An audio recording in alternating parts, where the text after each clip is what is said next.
যারা চায়ের দোকানে বসে নামাজি মুসল্লি দাড়ি টুপিওয়ালাকে দেখে হাসি ঠাট্টা বিদ্রুপ করত, আর তাদের চায়ে ছাই দিতাম। ওয়া কুন্না নুকাজ্জিবু বিয়াউমিদ্দিন, আর আমরা বিচারের দিবসকে মিথ্যা বলে মনে করিতাম। তাই আল্লাহ আমাদিকে জাহান্নামে পাঠিয়েছে। সবাই নামাজি হব, জোরে বলুন ইনশাআল্লাহ। নামাজ কেউ ছাড়বেন না, 5 ওয়াক্তের নামাজ।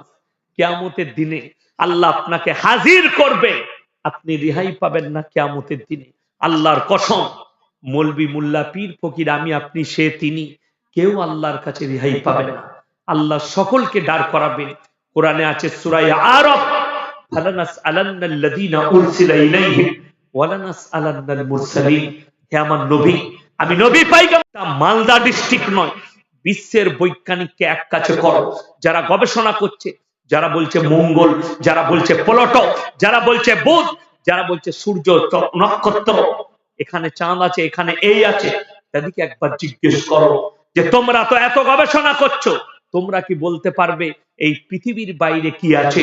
আল্লাহ কোরআনে বললেন সূরা রহমানে, পৃথিবীর মানুষ খালি দুনিয়ার মধ্যে কি আছে, এর বাইরে আমি আল্লাহ ছাড়া পৃথিবীর কেউ জানে না কি আছে। জোরে বলুন সুবহানাল্লাহ।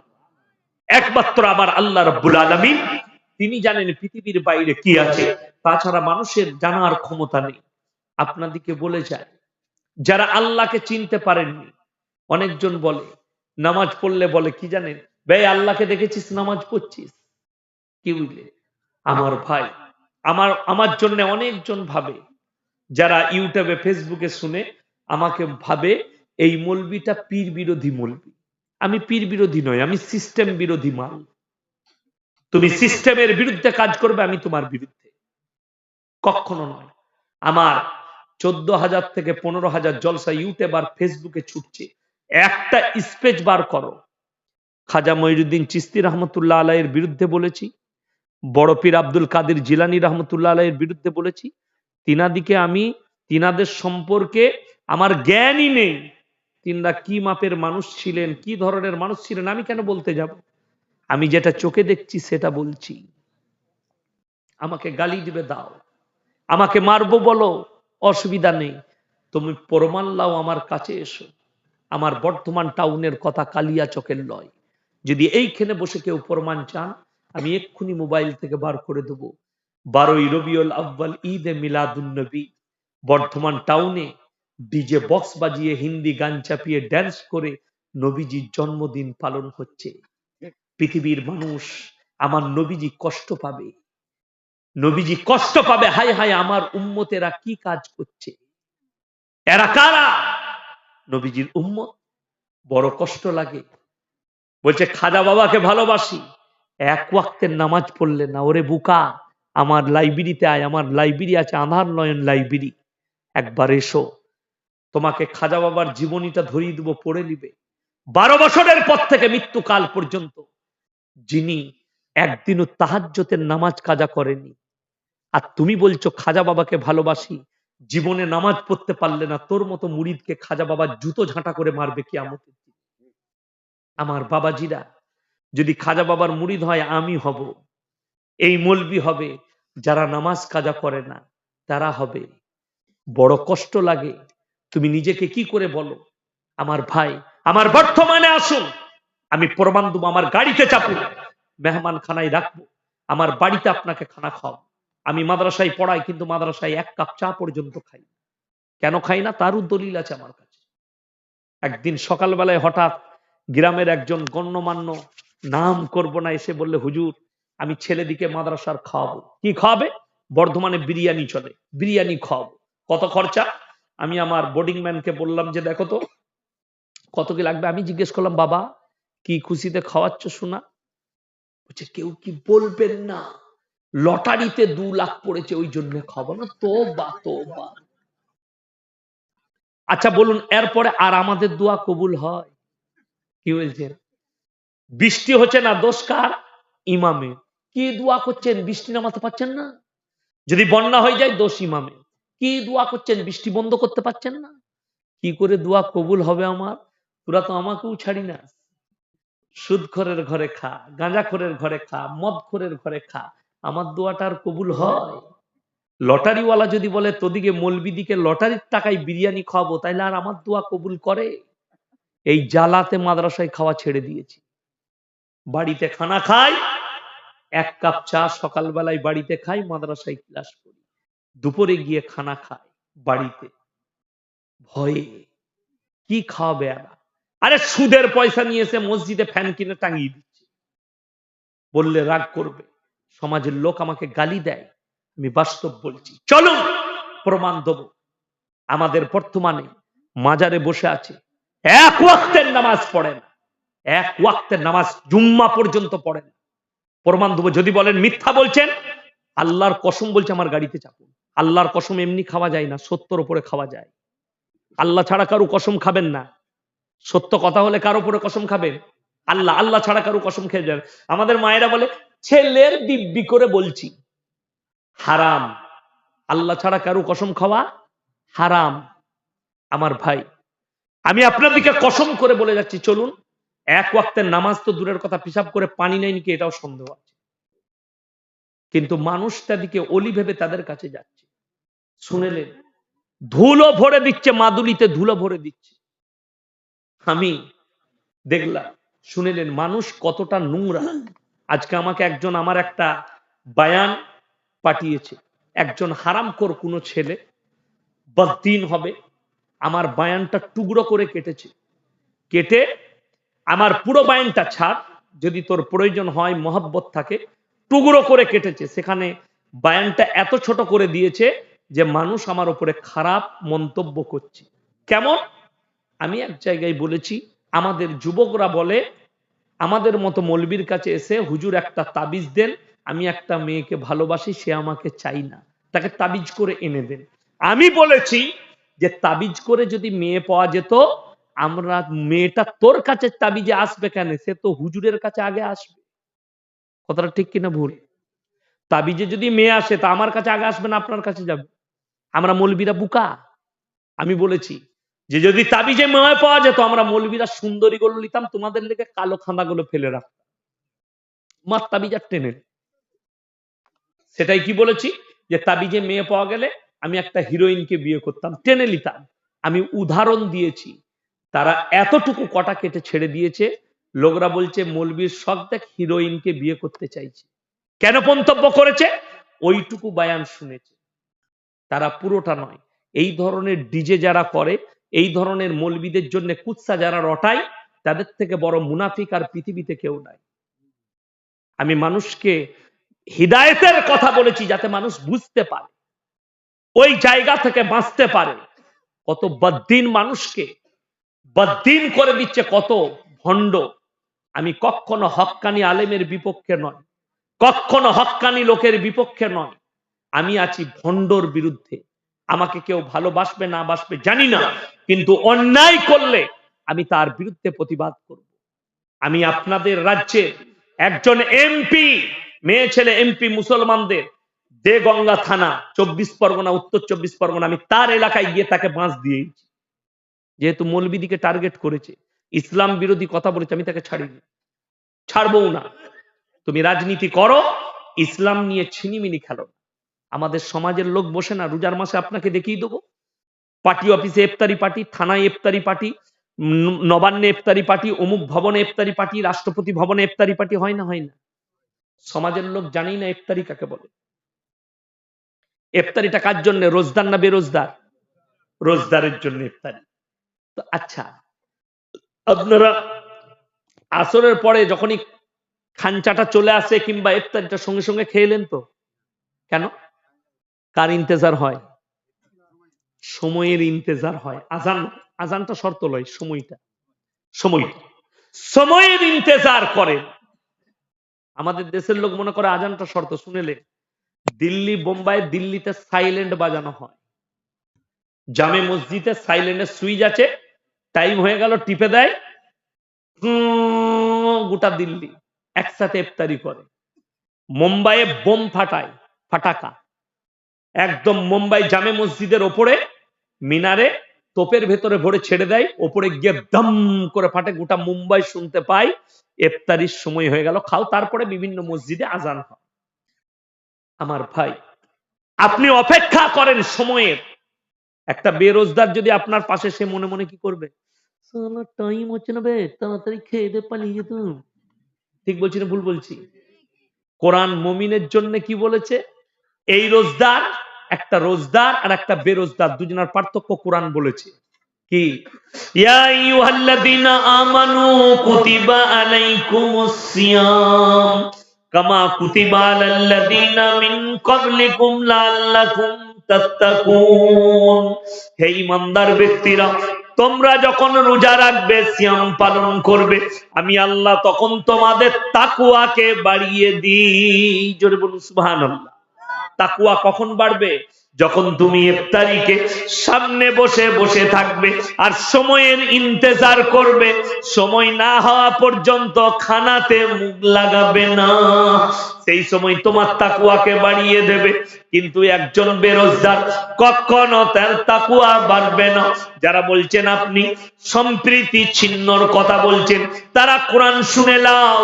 আমার নবীজিকে আমার আল্লাহ বললেন, ওয়াইজা লাকুল্লাযীনা আমানু ক্বালু আমান্না ওয়াইদা খালাউ ইলা শায়াতিনিহিম ক্বালু ইন্না মাকুম ইন্নামা নাহনু মুস্তাহজিউন।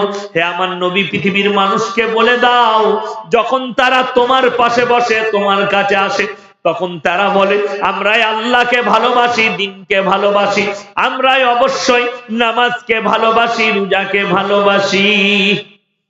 শুনেলেন, আমি রমজান মাসে মাদ্রাসাতেই তারাবি পড়ি আর গোটা পশ্চিম বাংলায় আদায় করি।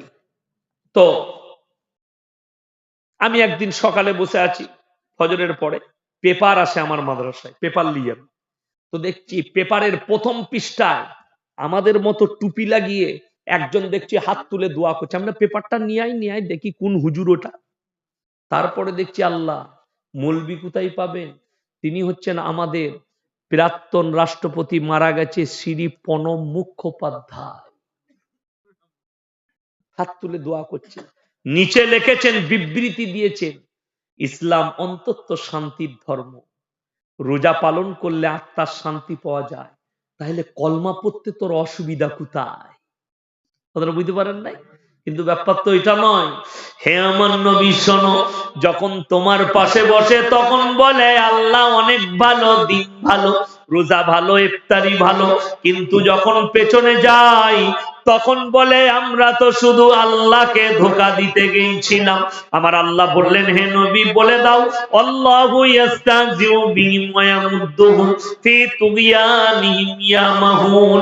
হে আমার নবী বলে দাও, তারা আল্লাহকে ধোঁকা দেয়নি, বরঞ্চ আমি আল্লাহ তাদেরকে ধোঁকা দিয়েছি, আমি আল্লাহ তাদেরকে ঈমান দান করিনি। জোরে বলুন সুবহানাল্লাহ। আল্লাহ তাদেরকে, আমি তাদেরকে ঈমান দিইনি। এর থেকে বড় সাজার পৃথিবীতে আর কিছু হতে পারে না। তারা আমাকে কি ধোঁকা দিবে? আমি ধোঁকা দিয়েছি তাদেরকে। তারা বেঈমানরা বলে। এরপরে বুঝেলে, যেমন আমাদের দেশের অনেক নেতার মুখে শুনবেন ধর্ম যার যার, উৎসব সবার, বলে দিচ্ছে, কিন্তু না সে মৌলবীর সঙ্গে আলোচনা করেছে, না সে কোরআনকে জিজ্ঞেস করেছে, না সমাজকে সম্প্রীতি কাকে বলে। কোরআন বলেছে লাকুম দীনুকুম ওয়ালিয়া দীন, তোমার ধর্ম তোমার কাছে, আমার ধর্ম আমার কাছে। ভালো করে শুনেলেন, আমার নবীজি বলেছেন কারুর দেবদেবীকে গালি দিও না, কারুর ধর্মকে খারাপ বলো না, কারুর ধর্মকে গালি দিও না। সে তোমার আল্লাহকে গালি দিয়ে বসলে তোমার ক্ষতি হবে, নিজেরটাকে ছেড়ো না।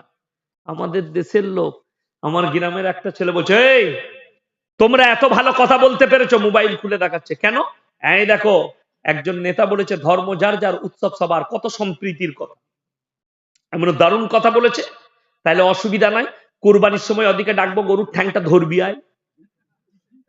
কথাটা বুঝতে পারেন নাই? আচ্ছা, এটা হক কথা না না হক কথা? হক কথা, সম্প্রীতি তো। তাহলে আইসো, গরুর ঠ্যাংটা ধরবে, কিন্তু তখনই বলবে যে তাদের ধর্মে আঘাত আনা হবে। একজাক্টলি আমি এটাই বুঝাতে চাইছি, তাদের ধর্মে আঘাত আনা হবে। আর ইসলাম কারুর ধর্মে আঘাত আনে না। তুমি তোমার ধর্ম পালন করো, আমি আমার ধর্ম পালন করব। তোমরা কেউ কি কষ্ট দিও না প্রতিবেশীকে। আপনার প্রতিবেশী যদি কোনো হিন্দু ভাই থাকে, আপনি যদি কোরবানি দেন, একটু লুকিয়ে কোরবানি দেন, ঢাকা দিয়ে, যেন সে কষ্ট না পায়। মাংস যদি আত্মীয় বাড়িতে গরুর মাংস পাঠান, একটু প্যাক করে ভালো করে পাঠান, যেন কারো নজরে না পড়ে, তারা কষ্ট পাবে। আপনাদের এই মালদায় মনে আছে আমাদের যোগীজি এসেছিলেন, হ্যাঁ, আমি শ্রদ্ধা করি একটা রাজ্যের মুখ্যমন্ত্রী, তিনি বলে গিয়েছিলেন अगर हम बंगाल के सत्ते में आए तो 24 घंटा के अंदर गाय काटना बंद कर देंगे, বলেছিল না বলেনি? কিন্তু জানেন কাদের লেগে বলেছে? আপনাদের লেগে। মালদার মুর্শিদাবাদের লোকেরা তো বেশি গরু খায়, হয় না? আজকে গরু হয়নি গ্রামে? হয়েছে, অনেক হয়েছে, কালকু হবে, কুটুমজন আসবে, তাই না? গরু হবে। তো যোগীজি বললেন, আমার একটা কথা বুঝে আসে না, বলছে গায়ে হামারা মাতা হ্যায়, খুব ভালো জিনিস। আচ্ছা, মাকে আপনারা কোথায় রাখেন? গোয়ালে তো না, কথা বুঝতে পারেন না? जोगी जी थोड़ा संभाल के बोलिए, थोड़ा दिमाग से बोलिए। मां को अपने घर पे रखा जाता है, कहीं बाहर नहीं रखा जाता। মাকে এক নম্বর কথা। আর দ্বিতীয় নম্বর, গায়ের যখন বাছুর হয়, বাছুর বলেন না বাচ্চা বলেন আপনারা? বাছুর, হ্যাঁ, তার যখন আবার ছানা হয়, তা একের নানি বলি না কেন? সবাই মা, কি বুঝলেন? কেউ যদি বউকে বলে তোমাকে এত ভালোবাসি, এত ভালোবাসি, মা বলতে মন যাচ্ছে, বউ ঝাঁটা করে মারবে না? মারবে না?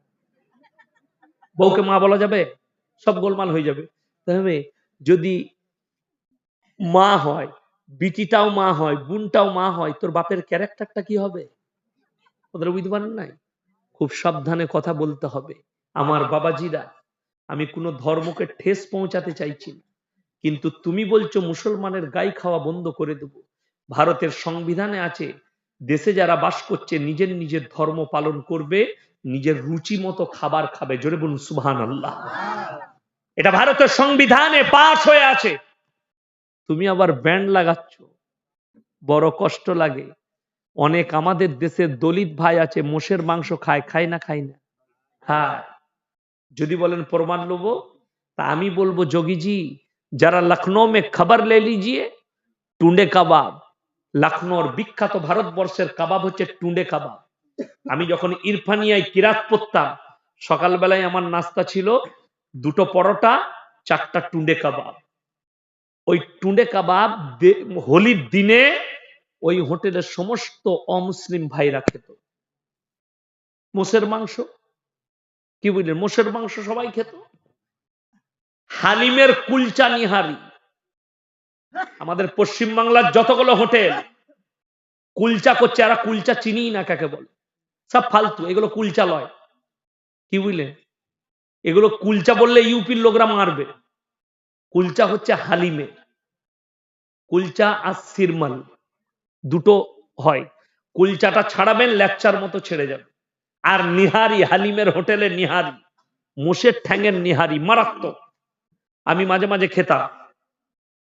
তো সেখানে অনেক অমুসলিম ভাইরা খায়, কোনো অসুবিধা নাই, তোমার রুচি মতো খাও। আমার আল্লাহ আমাদেরকে যেগুলো হালাল করেছে সেগুলো খাবো না? খাবো না?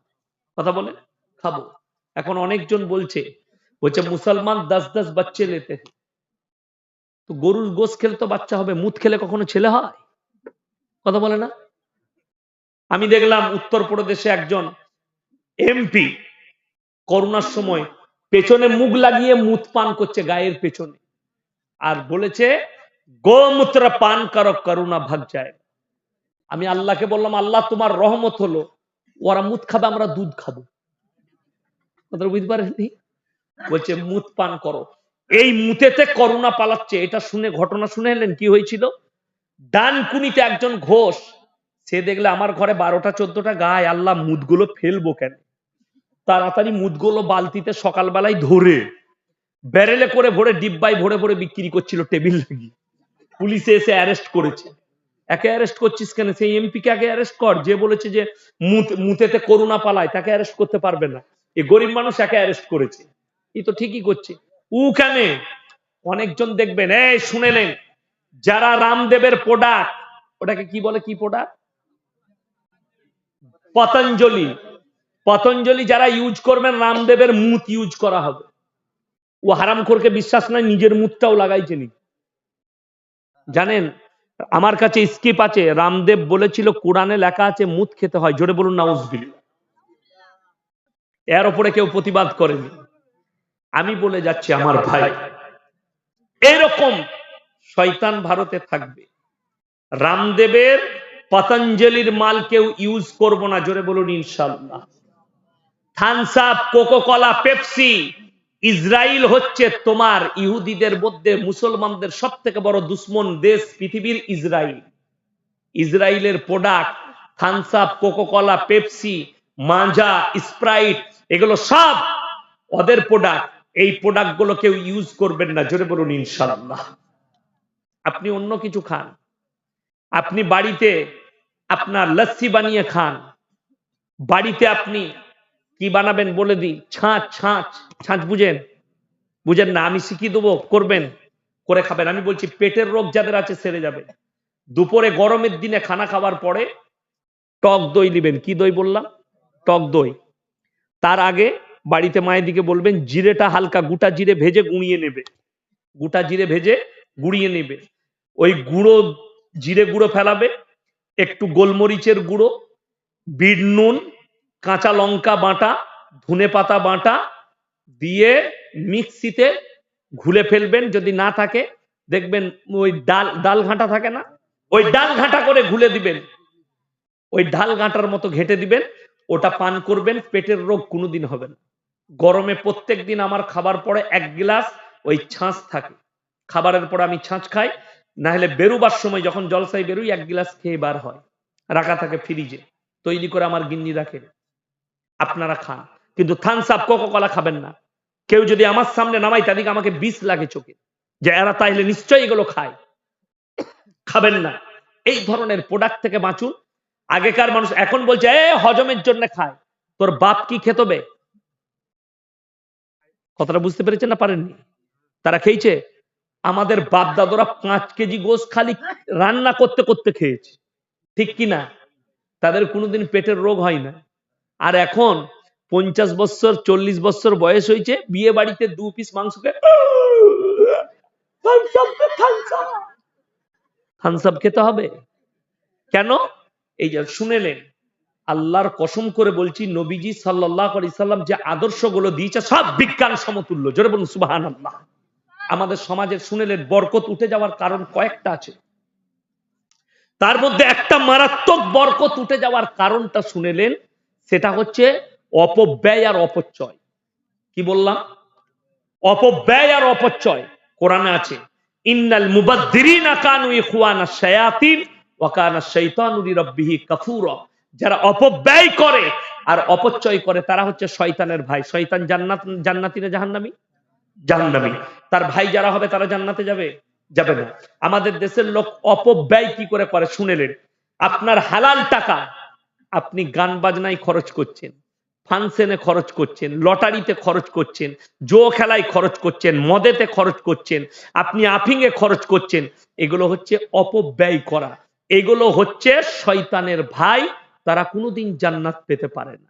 আর দ্বিতীয় নম্বর হচ্ছে অপচয়। অপচয় মানে আপনি জলসাতে যান, অনেক জলসাওয়ালারা খানা খাওয়ায় না? খাওয়ায় না?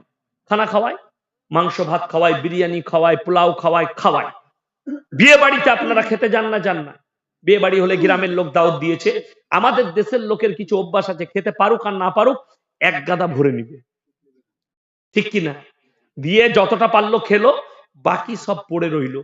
বেশিরভাগ আমাদের সমাজে বিয়ে বাড়ির প্যান্ডেলে দেখবেন কাগজের প্লেট থাকে, ওই প্লেট গুলো যখন খেয়ে উঠে যায় তো মনে হয় ঠিক কোনো কুত্তা খেয়ে উঠে গেল।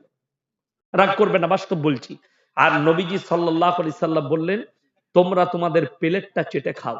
আমাদের বাপ দাদু যারা ছিল আপনারা জানবেন, যাদের বয়স হয়ে গেছে 50, দেখবেন প্রত্যেকটা গ্রামে মানে আর কি সমাজের মধ্যে প্লেট ছিল। প্লেট আগেকার শোন কি ছিল না, সেই প্লেটে খাওয়া দাওয়া হতো, আর সেটা আবার ধুই নেওয়া হতো। তখন মানুষ কিন্তু প্লেট গুলো চেটে খেত। খেত না? খেত না। একটা ভাতও ফেলাতো না। কি বুঝলেন? একটা ভাতও ফেলাতো না। আপনি যদি একটা ভাত একটা দানা নষ্ট করেন, আল্লাহর কসম আল্লাহ হিসেব দিবে। তাতে বিয়ে বাড়ি হোক নিজের বাড়িতে হোক। ওই জন্য নবীজি বলেছেন প্লেটটা চেটে খাও। আপনাদের মালদায়, মুর্শিদাবাদে অনেক জায়গায় বলতে বাধ্য হচ্ছি, দস্তরখান চিনে না, ইউজ করে না। দস্তরখানটা কেন বিচারতে হয় বলে দিই।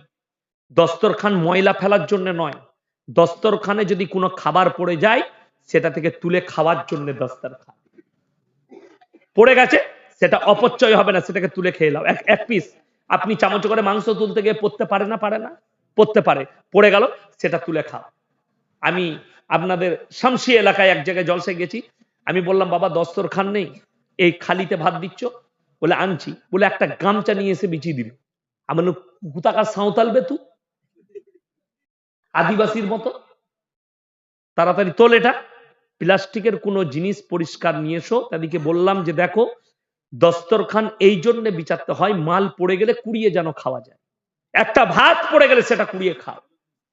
এই জন্য সবাই দস্তরখান ইউজ করবেন, বলুন ইনশাআল্লাহ। যাদের বাড়িতে নেই কালকে কালিয়াচক থেকে কিনে নেন। খালি অপচয় থেকে বাঁচার কারণে প্লেটে যতটুকু প্রয়োজন ততটুকু নেন, দরকার পড়বে আবার নিবেন, কিন্তু প্লেটটা চেটে পরিষ্কার করে খান। আঙ্গুলটা এই জন্য নবীজি বলেছেন চুষে লাও, চেটে লাও, যেন একটা ভাতও না লেগে থাকে। আপনাকে দেখিয়ে দেবো, হাতে ভাত লেগে আছে, গিয়ে ড্রেনে ধুয়ে দিল, সেই ভাতটা পায়খানা পরিষ্কার, পায়খানা পিসাবের ড্রেনে চলে গেল। আপনি পাপী, এক একটা দানা আপনাকে বদদুয়া দিবে। যতটুকু প্রয়োজন ততটুকু খান। এই অপচয় করার কারণে আল্লাহ আমাদের বরকত তুলে নিচ্ছে, আমাদের কাছ থেকে বরকত উঠে যাচ্ছে। আপনি আঙ্গুলটা চুষছেন না, নবীজি আঙ্গুল চুষতে বলেছেন, আঙ্গুলগুলো চুষে লাও। কেন বলেছেন? বিজ্ঞান সমতুল্য কথা বলেছেন। বৈজ্ঞানিকরা গবেষণা করে দেখেছেন এই নখের ওপরে এমন কিছু ছিদ্র আছে, আঙ্গুলটা যখন চুষবে সেখান থেকে তেল জাতীয় একটা জিনিস পেটের মধ্যে গিয়ে হজম শক্তিকে বাড়িয়ে দেয়। জোরে বলুন সুবহানাল্লাহ। খাবেন কিরকম? যদি বলেন মোল্লা খানা কিভাবে খাবো, এক ভাগ খালি, এক ভাগ পানি, এক ভাগ খানা। কি বললাম? এক ভাগ খালি পেটের, এক ভাগ খানা, এক ভাগ পানি। আমাদের দেশের লোক যদি লোকের বিয়েতে খানা পায়, গলা পর্যন্ত চালিয়ে দিয়েছে, দিয়ে ঘরে এসে শুয়ে আছে। বউ বলছে আজান হয়ে গেছে, নামাজে যাবে না? পড়ে পড়বা। গলা পর্যন্ত কেজি নামাজ পড়বে কি করে? উঠতেই তো পারবে না। ইসলাম এত সুন্দর, অল্প খাও, বেশি দিন খাবে, ইবাদতে মন লাগবে। বেশি খেলে কিন্তু ইবাদতে গাফলতি হবে। হবে না? হবে না, ক্লান্তি ভাব লাগবে, বমি ভাব লাগবে। অল্প খাও, কষ্ট হবে। আমি রাতের বেলায় দুটো বিস্কুট খাই। আমি বাবুদিকে বললাম একটা বিস্কুট কিনে দেন, আমি গাড়িতে যেতে যেতে খেয়ে নেবো। বিস্কুট খাই আর পানি খাই, কোথাও পেলে এক কাপ চা খেয়ে নি। রাত্রে খাই না, প্রয়োজন পড়ে না। যেদিনে পড়বে সেদিনে দুটি খেয়ে নেবো, ভোগ লাগলে। দুপুরে যদি খাবার কোনো অসুবিধা হয়, পাক্কা 11:30টায় ভাত খায়, সকাল থেকে কিচ্ছু খাই না। আমার ভাই, খাবার যে বেশি খাবে তার রুজি দুনিয়াতে তাড়াতাড়ি শেষ হবে। আমাদের দেশের অনেক লোক আছে, আমার একটা ভাই আছে, কি বুঝলেন, সে যদি লোকের বিয়ে বাড়িতে বসে, আমি বলেছি ওকে দাওয়াত দিলে মিনিমাম 3 কেজি গোশ বেশি নিবে। কি বুঝলেন? আমার ছোট ভাইয়ের বিয়েতে দাওয়াত দিয়েছি, তো মোটামুটি 4 কেজি খেলে, আমি তো আরো 1 কেজি খা, আমি তোর লেগে 5 কেজি এক্সট্রা দিয়েছি। কি বুঝলেন? কিন্তু তাকে বললাম ভাই তুমি যেভাবে খাচ্ছ, আল্লাহ তোমার রুজি দুনিয়াতে তাড়াতাড়ি শেষ করবে। ওই জন্য নবীজির সুন্নত অল্প খাও, বেশি দিন খাও। মানুষ খেয়ে মরে, না খেয়ে মরে না। সেটার প্রমাণ আমি পেয়েছি গুজরাটের 2002-এর দাঙ্গায়। আপনাদের এই ইয়াসিন ভাই মাদ্রাসাল জামিয়াতুল কিরাত কাফলেতা, সেই মাদ্রাসার ছাত্র আমি। আমার উস্তাদে মোহতারাম কারি ইসমাইল বিসমিল্লাহ এখনো জীবিত আছেন, ভালোবাসেন, মহব্বত করেন। মিনিমাম 7 দিন দুপুর বেলায় বিস্কুট পানি খেয়েছি, রাত্রে কোনো খাবার পাইনি, উপোস কাটিয়েছি, পানি খেয়ে কাটিয়ে দিয়েছি। দোকান পাট সব বন্ধ, খাঁ খাঁ করছে, দাঙ্গা চলছে, কেউ দোকান পাট বাড়ি ঘর খুলতে পারেনি, মাদ্রাসায় চাল শেষ, কিচ্ছু খাইনি, না খেয়ে কাটিয়েছি, মরিনি, বেঁচে ছিলাম। এখন বেঁচে আছি না? নাই, বেঁচে আছি। সেই দিনটাই মনে নাই যে উপোসে ছিলাম। কি করতাম জানেন? ওই উপোসটাকে মিটাবার জন্যে সারা রাত কখনো ভোগ লাগলে উঠে মসজিদে চলে যেতাম, কানে হাত লাগিয়ে জোরে জোরে কিরাত করতাম, কখনো নামাজের নিয়ত বেঁধে নিতাম, কখনো কোরআন খুলে সবকে ইয়াদ করতাম। আর মায়ের কথা মনে পড়তো, আমি যদি পালিয়ে যেতাম মায়ের কাছে কত ভালো হতো। আর রাতের বেলায় নামাজে দাঁড়িয়ে চোখের পানি পড়তো। তখন আমি বাচ্চা, আমার বয়স 14 বছর। সারা রাত যখন ছেড়ে পালিয়ে যায় একটা হোটেলে, সারা রাত গিলাস ধুয়েছি, সারা রাত। দাঙ্গার পরিস্থিতি, কি বুঝলেন, মুসলমান মেয়েদের, নারীদের পেট চিরে সন্তান বার করে তলোয়ারে করে খেলা করা হয়েছে। এমন শুধু নয়, আমাদের দেশের বুদ্ধিজীবীদিকে বলতে চাই, শোনো, আমি নিজের চোখে দেখেছি ইমাম আর মুয়াজ্জিনকে মসজিদের ভেতরে ভরে পেট্রোল ঢেলে বাইরে থেকে তালা বন্ধ করে আগুন ধরিয়ে দিয়েছে, মাছের মতো পুড়ে ছাই হয়ে গেছে, বাঁচাবার কেউ নাই, প্রশাসন দাঁড়িয়ে করেছে। একটা গর্ভবতী মেয়েকে 11 জন মিলে ধর্ষণ করেছে, বেহুশ হয়ে পড়ে থেকেছে, তার চোখের সামনে তার স্বামী, তার আওলাদ, তার পরিবারকে কচু কাটা করে দিয়েছে তলোয়ারে করে, চুপচাপ দাঁড়িয়ে দেখেছে। ব্যভিচার করে লজ্জা স্থানে বোতল ভরে দিয়েছে, মদের বোতল, ছটফটিয়ে মারা গেছে, অত্যাচারের সীমা ছাড়িয়ে গেছে। বিবেক অগ্নিহোত্রী কাশ্মীর ফাইলস তৈরি করেছে, তাকে বলুন, अगर तुम्हारे अंदर हिम्मत है तो एक मर्तबा गुजरात फाइल्स निकाल के देखा, एक तो फिल्म निकाल के देखा कि गुजरात के अंदर मुसलमान के ऊपर क्या अत्याचार हुआ, एक मर्तबा दिखा, एक फिल्म बना के। हिम्मत नहीं है, क्योंकि उस दंगे का असल जो हीरो था वो हमारे देश के प्रधानमंत्री जी थे, তখন তিনি গুজরাটের মুখ্যমন্ত্রী। গুজরাটের আদালত অমিত শাহজিকে তড়িপার বলে হলো, কেস ফাইল হয়েছে ওনাদের নামে, ক্রিমিনাল। আজকে বড় কষ্ট লাগে মুসলমান, ওই জন্য বলছি ইমানের উপরে টিকবো, সবাই জোরে বলুন ইনশাআল্লাহ। যারা কালমার উপরে টিকবে, ইমানের উপরে, তাদের কাছে কখনো আল্লাহর আযাব আসবে না। মায়ানমারের মুসলিম দিকে কিভাবে হত্যা করেছে আপনারা দেখেছেন না দেখেননি? শুধু তাই নয়, বাচ্চা মেয়ে ছেলে নিজের চোখে ছোট্ট পাড়া কোলের 3 বছরের বোন, 10 বছরের মেয়ে, তার বোনকে নিয়ে ছুটে জঙ্গলে ঢুকে গেছে, জঙ্গল থেকে বসে দেখছে তার মাকে একটার পর একটা মিলিটারি ধর্ষণ করছে, লজ্জায় স্থানে বন্দুকের লল ঢুকিয়ে গুলি করে ফায়ার করে মেরে দিয়েছে। সেই বাচ্চা মেয়ে জঙ্গলের উপরে জঙ্গল হেঁটে, ওই বাচ্চা নিজের বোনকে নিয়ে পায়ে হেঁটে পাড়ি দিয়েছে,